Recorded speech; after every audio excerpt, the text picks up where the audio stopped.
In the past, the poker environment has idolized a certain kind of deadness. Flat pulse, hooded eyes, strict adherence to the charts. The Stoic robot is celebrated as the pinnacle of discipline, but it isn't the Stoicism of the ancients. It's a hollow imitation. It's a strategy of amputation, deleting our humanity to make room for the math. The truth is that the robot is structurally suboptimal. In our last session, we've established that the universe is a high-entropy mess. And many players try to manage the chaos by out-stiffening it. They try to weld the safety valve shut and hope that they bag chips before the engine melts.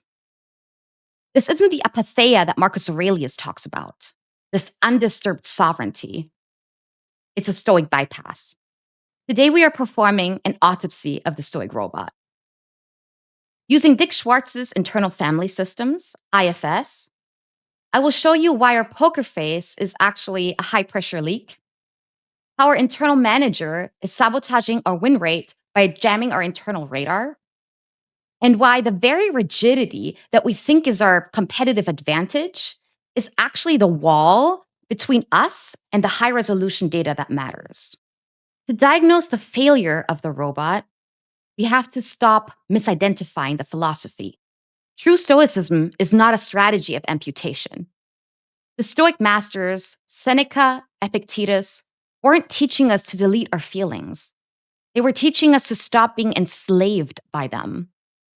The goal was apatheia, not apathy in the modern sense, but a state of being undisturbed by the passions. It's the ability to feel the heat of a massive downswing, acknowledge the sting, and remain sovereign. In its healthy form, Stoicism is a high-level operating system. It's an anchor. The problem is that the modern player has traded that anchor for a Stoic bypass. Instead of doing the heavy lifting of integrating their emotions, they settle for a cheap imitation. They mistake silence for stillness. The bypass is when we use the appearance of calm to hide the fact that we're terrified or angry. We haven't processed the data. We're just welding the lid on the pressure cooker. And in a high-entropy game like poker, a sealed pressure cooker is just a bomb waiting for a trigger. We haven't mastered our emotions. We've just stopped listening to them. The reason the Stoic robot fails is not a lack of willpower. It's a misunderstanding of human biology. Modern pop Stoicism and its clinical descendant, CBT, cognitive behavioral therapy, operates on a hierarchy of cognitive primacy. It's the belief that thoughts control emotions, which then dictate actions. It's saying, I shouldn't be upset by this bad beat because it happens all the time, and expecting our body to follow orders. But the telemetry of our nervous system, what Stephen Porges calls polyvagal theory, shows that the inverse is true. By the time a Stoic thought even reaches our conscious minds, our nervous systems have already reacted. Our heart rate has spiked, the cortisol is flowing, and our peripheral vision has narrowed. By trying to override these signals with logic, we're not solving the problem. We are creating that Stoic bypass. We are severing the connection to our somatic markers. As neuroscientist Antonio Damasio proved, these somatic markers are physical gut instincts that we use as biological cheat codes to navigate high-complexity, low-information environments. In poker, these markers are our radar. When we live entirely in our head to maintain that robot facade, we are not practicing discipline, we are flying blind. We've cut the wires to our internal sensors because we didn't like the alarms they were sounding. So if the robot is a structural failure of biological wiring, we have to ask, who is running the machine? In Dick Schwartz's internal family systems, we stop viewing the self as a monolithic I and start viewing the mind as a board of directors. Every part of us is an ally. There are no bad parts. Even the parts that trigger our deepest tilt or our coldest freeze are acting out of profound love for survival. They're just tactically misaligned and occasionally misguided. Enter the manager. The manager is the part that is obsessed over the charts and the metrics, that prides itself on being unshakable, and that built that robotic suit in the first place. Their mission is pure. They want to protect us from the pain of failure, from the shame of a misplayed hand, and the raw terror of a downswing. Their job is to be protective. They see the exiles, those raw, vulnerable parts of us that carry the shame of our parents' or teachers' criticism, the fear of being ugly or failed, and the trauma of running bad for months. They see the exiles and they freak out. They decide that the only way to keep us safe is to lock up those exiles in the basement. By using Stoicism as a shield, that manager is trying to save us from the heat of the game. But here's the cost of the coup. That manager cannot play high-stakes poker. That manager is rigid, fearful, and obsessed with control.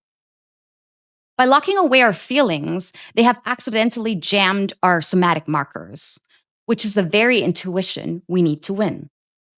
The manager is so busy being a professional that they have hijacked our joy and our playfulness. As we discussed in earlier videos, these are high performance requirements. These are the Spinozan active emotions. To provide us safety we don't need, they have jammed a radar of intuition. When working on the script, I could hear my own internal manager asking, "What do you mean, a safety that we don't need? If I drop the shield, the exiles are gonna bombard us with shame and fear and pain, and we will drown." And she's right. Between the flood and the robot is the smarter play.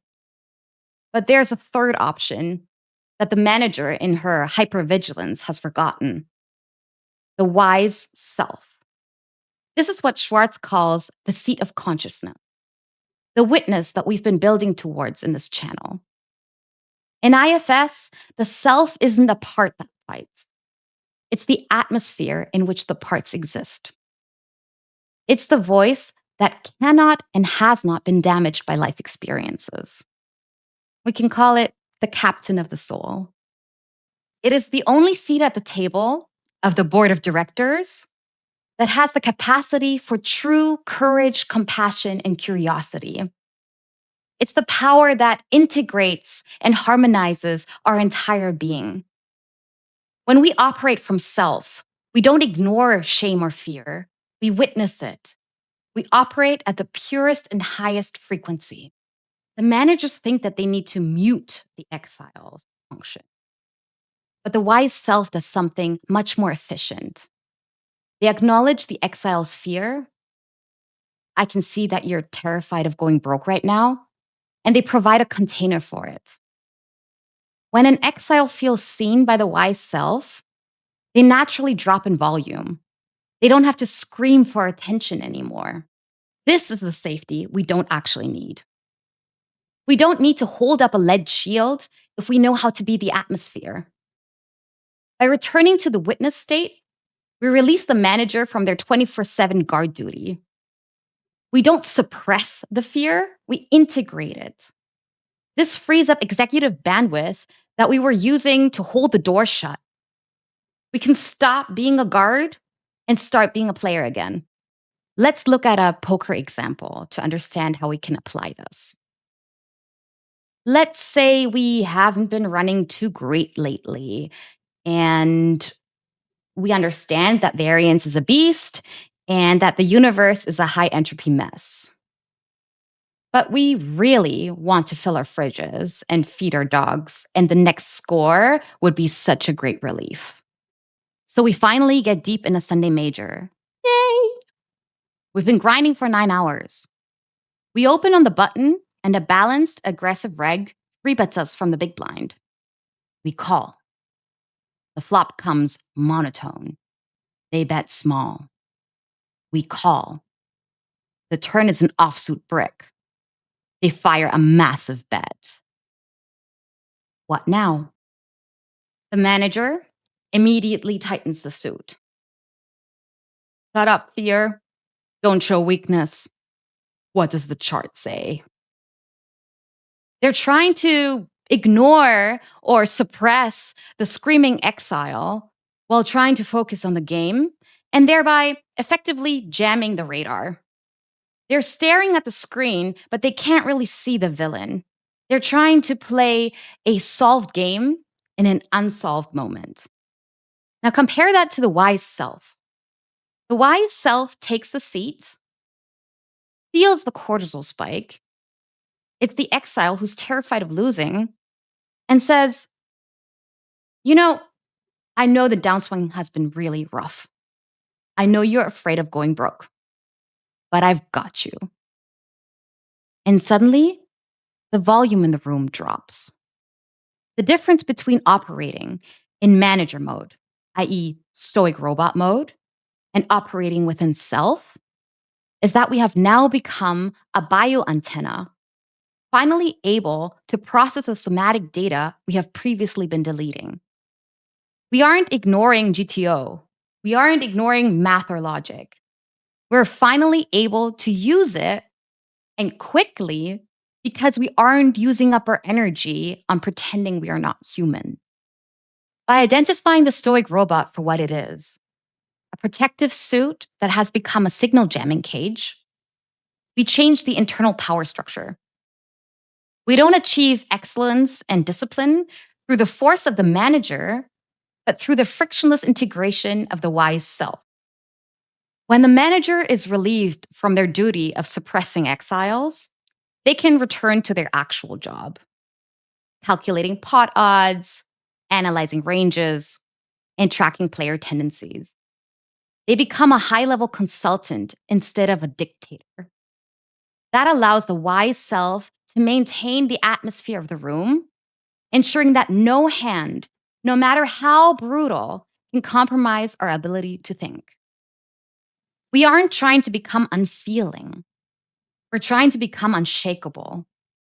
That is the difference between the brittle piece of a stoic bypass and a resilient state of being that can handle the full heat of the arena.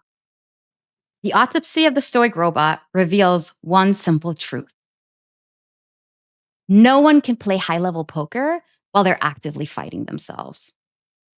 The rigidity once called professionalism is actually a hardware failure, cutting off the player from the somatic data that they need to thrive in a high-entropy environment. True equanimity isn't the absence of feeling. It's the presence of the wise self to witness it.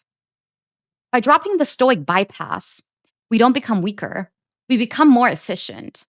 We use the energy and free the mental bandwidth that we were using on suppression and redirect it back into the game. The stoic robot was a strategy of amputation. The integrated professional is a strategy of wholeness. The machine has stopped working. It's time for the player to take the seat.